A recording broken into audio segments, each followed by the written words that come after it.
నమస్తే, welcome to our channel. నేను మీ Anil. BRS కీలక నేత వర్కింగ్ ప్రెసిడెంట్ కేటీఆర్ పై అయితే మరో కేసు అయితే ఫైల్ అయింది. నాంపల్ కోర్టులో అయితే మరి పిటిషన్ దాఖలైన నేపథ్యం అయితే కనబడతా ఉంది. మాజీ మంత్రి బీఆర్ఎస్ వర్కింగ్ ప్రెసిడెంట్గా తనైతే కొనసాగుతూ ఉన్నారు. కేటీఆర్ పై శనివారము నాంపల్లి స్పెషల్ కోర్టులో అయితే క్రిమినల్ పిటిషన్ అయితే దాఖలైనట్టు కూడా తెలుస్తూ ఉంది. ప్రముఖ వ్యాపారవేత్త సుజన్ రెడ్డి గారు అయితే క్రిమినల్ కోర్టుకి అయితే పిటిషన్లు అయితే దాఖలు చేశారు. అమృత్ టెండర్ల విషయము కేటీఆర్ తన నిరాధనమైన ఆరోపణలు చేశారు, దానిలో నిజాలు ఏమీ లేవు అన్నట్టుగా తనైతే సుజన్ కుమార్ రెడ్డి అయితే హైకోర్టుని అయితే ఆశ్రమించినట్టు కూడా తెలుస్తూ ఉంది.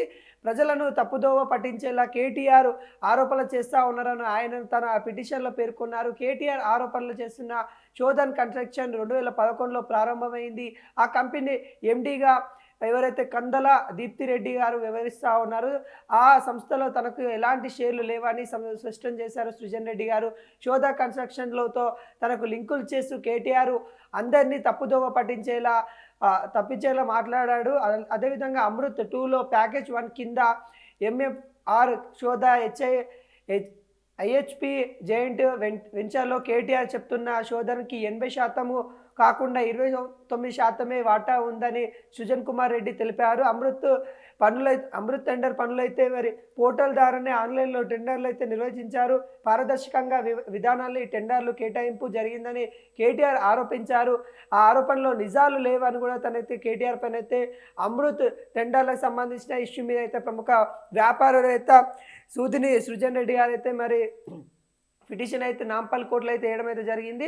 తన వ్యక్తిగత ప్రతిష్టకు దెబ్బతినే విధంగా ఆయన ఆరోపణలు చేశారని లీగల్ నోటీసులు అయితే ఇచ్చారు. తీరు మార్చుకోకపోవడంతో తాజాగా క్రిమినల్ పిటిషన్ దాఖలు చేసిన సుజన్ కుమార్ రెడ్డి దాఖలు చేసిన పిటిషన్లో నాంపల్లి స్పెషల్ కోర్టు వచ్చే సోమవారం విచారణ చేపడుతుంది. ఆయన స్టేట్మెంట్ ఏంటో నమోదు చేసుకున్న తర్వాత విరుపక్షాల వాదన విన్న తర్వాత కేసు తీర్పు అయితే ఉన్నట్టు కూడా తెలుస్తూ ఉంది. అదేవిధంగా నాంపల్లి కోర్టులో మరి ఏదైతే సంబంధించిన కేసు ఉందో సోమవారం మరి విచారణ జరగనున్నట్టు కూడా తెలిసింది. శోధ కన్వెక్షన్ గురించి లింకులు చేస్తూ తన మీద అనేక ఆరోపణలు చేశారు. ఆరోపణలో ఎలాంటి నిజాలు లేవని సుజన్ రెడ్డి మరి కోర్టును ఆశ్రయించిన దాఖలాలు అయితే కనబడతా ఉంది. నాంపల్లి స్పెషల్ కోర్టులో క్రిమినల్ పిటిషన్ అయితే మరి కేటీఆర్ మీద అయితే దాఖలైంది. ఈ దాఖలైన విషయాలలో అయితే మరి సుజన్ రెడ్డి స్పష్టం చేస్తూ ఉన్నారు. కేటీఆర్ అనేక విషయాలు నోరు జారి మాట్లాడుతున్న దాఖలాలు కనబడతా ఉన్నాయి. గతంలో కూడా కేటీఆర్కి మేము అయితే మరి నోటీసులు అయితే ఇచ్చినప్పుడు కూడా తీరు మార్చుకోకపోవడం వల్ల మేము మళ్ళీ